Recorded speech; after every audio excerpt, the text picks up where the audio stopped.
Hey, I'm Jonathan. Welcome to Abide in the Word. It's just a reminder that we want to be people that remain in the Word, that we study Scripture, that we see Christ in it, and we live from that truth.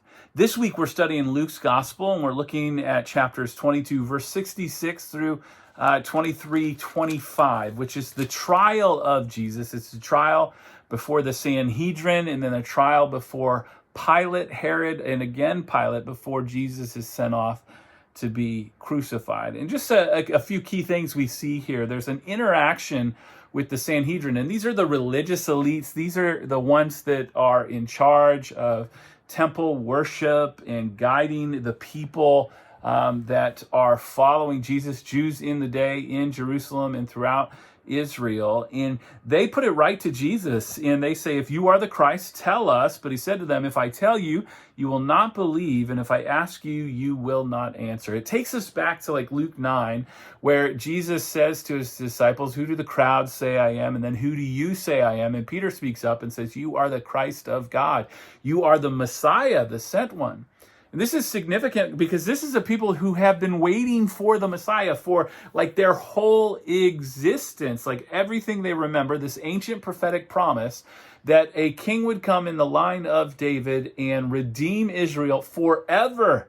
And we know that this is in fact Jesus, but his answer here isn't direct to them because he goes on to say, if I told you, you wouldn't believe. Like he just knows the reality of what they're going to say to him. And if I ask you, you will not answer, because they really like the status quo. They really like their experience, their leadership, the situation that they have. But then he says, but from now on, the Son of Man shall be seated at the right hand of the power of God. So they all said, are you the Son of God then? And he said to them, you say that I am. And that's kind of a statement that Jesus like, you got it, you said it.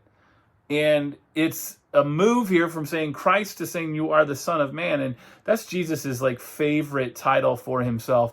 Goes back to Daniel 7, the vision that Daniel has in his dream of the one coming from the clouds like a son of man who is going to reign over all things. So Jesus isn't just sticking with the language of Christ or Messiah here. He's saying, yeah, I'm seated at the right hand of the power of God, like authority over all things. So this is the Son of Man. This is who Jesus is. He is God. When they say, are you God's own son? And he's like, you say that I am. And that's enough for them. Like that's the blasphemy or the charge they want to hear. They think they can bring an accusation now before Rome and have Jesus killed. And so that's where they go. They realize he's the Son of Man, and then they take him before Pilate, and they say he's been misleading the nation, forbidding us to give tribute to Caesar, and saying that he himself is Christ, a king. Now, he is Christ, the king, but what they're bringing as an accusation is simply that Jesus is stirring up the population as if he's going to bring a revolt. He's forbidding them to give tribute or taxes to Caesar, and he's saying he's a king to challenge Caesar.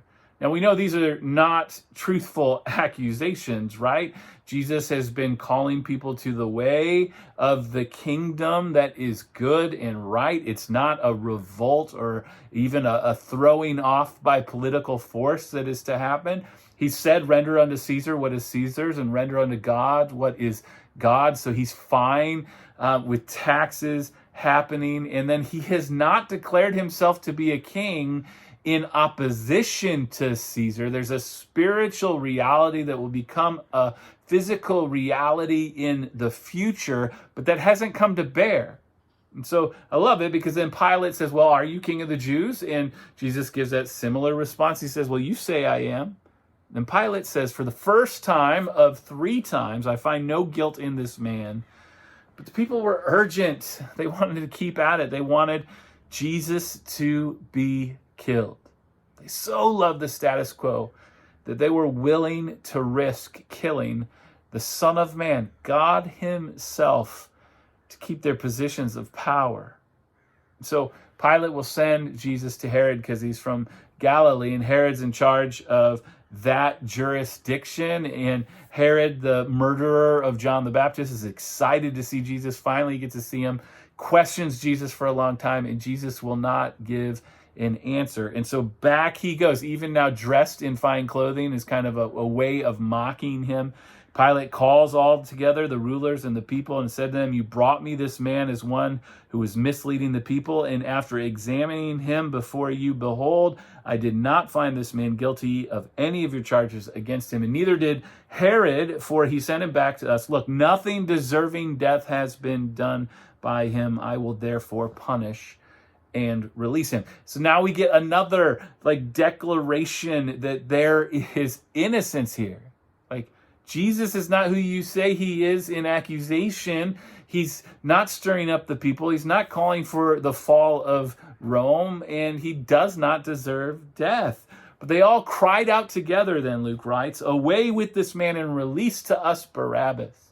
And Luke tells us that Barabbas is this man who's in prison because he was part of an insurrection started in the city, and he's there for murder. So he is scheduled to be executed. It's one of these executions that Pilate is in town to oversee, to keep the peace as the crowds of Jews are celebrating the Passover. And Jesus was set to be released by Pilate. He didn't want to keep him there, but they kept shouting, "Crucify, crucify him." So it gets down to they're just urgent. They've drummed up the crowd, and Pilate says, "What evil has he done? I have found no guilt in him deserving death. I will therefore punish him and release him. I'll give him a light punishment as a warning and send him on his way." But the crowd just takes over. And Luke tells us that their voices went out, and he released the man who had been thrown into prison for insurrection and murder, for whom they asked, but he delivered Jesus over to their will. So Jesus is on his way now to face the cross. So we've learned that he's the Son of Man, he is God, and that he is innocent. And this is important for us because he's an innocent man that's taking the place of a guilty man. But if Jesus is merely a man, his life is only an atoning work for that one man that is freed. But because he is the Son of Man, because he is God himself, who is the spotless Lamb, the innocent one for all of eternity, and God himself, his sacrifice, his substitution is sufficient for all that will believe in him. That's the hope we have. The innocent Son of Man will change your world because in him there is forgiveness, there is new life, there is righteousness, there is purpose, and there is a future that is kept for you. So trust in Jesus today. Know that he is in fact the Son of Man. He sits at the right hand of power with the Father in heaven. He is over all of the universe in authority. And he was innocent and gave himself to you. So you can say, "I am Barabbas, the guilty one who has been set free." It's the hope that we have, and we see it all over Scripture as we abide in the Word.